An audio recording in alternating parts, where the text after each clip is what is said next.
The observer, the sage, stepping into the spotlight.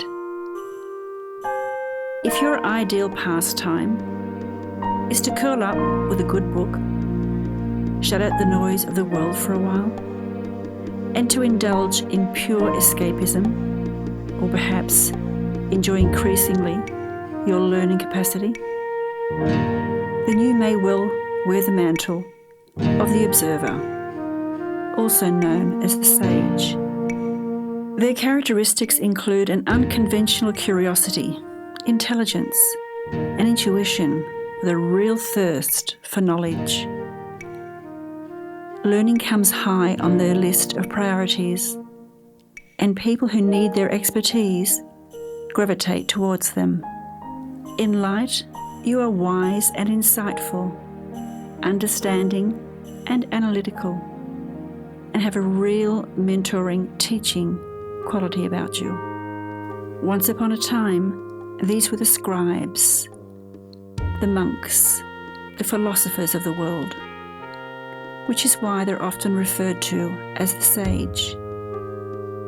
These days, they're more the nerdy computer geek or eternal student. A sage can escape into a world of unreality, which is often a lonely place, mainly due to the quiet demeanour. They're found on the edges of society, enjoying their observational viewpoint, preferring to protect their sensitive souls rather than to force interaction. They have deep thinking abilities and love the chance to investigate odd snippets of information pertaining to life.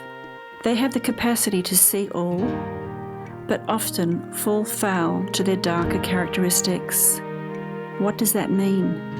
It means they can have less focus on relationships and often slip out of the moment, finding it difficult to interact with those people who are close to them. This ability to shut down and to emerge in an inner world often makes others feel neglected and shut out. If we use Omar as an example, we can better understand how the observer can sometimes fail to perform well under the scrutiny of a high-pressured environment. Omar was bullied profusely when young. Nothing serious, but the tedious and regular barrage of abuse had him shunned by his peers. An observer by nature, his sensitive disposition made it very difficult for him to join in. Others saw him as being a nerdy kid, which instantly made him a prime target. Omar remained introverted throughout school, but having excelled academically through his learning years, he joined an innovative, fast-moving IT company on the cutting edge of technology and software development. As you would expect, Omar, as a trainee, excelled. He worked quietly, enjoying time on his own, continued to develop his skills by learning new techniques, and he found himself enjoying the interaction with many of his workmates who, like him, were a little introverted. They just seemed to understand each other.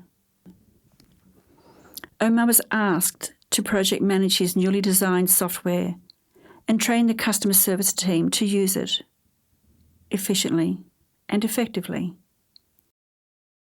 This is where his lack of confidence was evident. He didn't like standing in the limelight.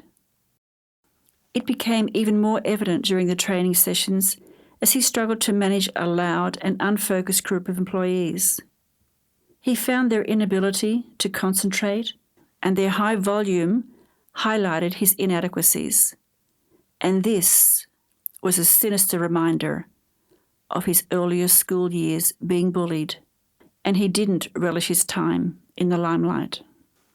Rather than lose his job, Omar sought out the help of a life coach, someone he could trust.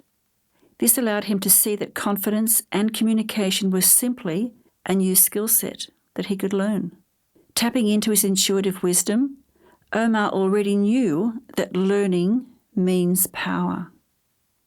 Understanding his personality type made it easier for Omar to stand up and communicate with confidence. While his natural preference had been to always be in the sidelines, he eventually realised that he could rise to the challenge that came hand in hand with a highly pressured workplace. By embracing and holding on to his power, he found new experiences and feelings, and this allowed him to move forward into life and life's energy.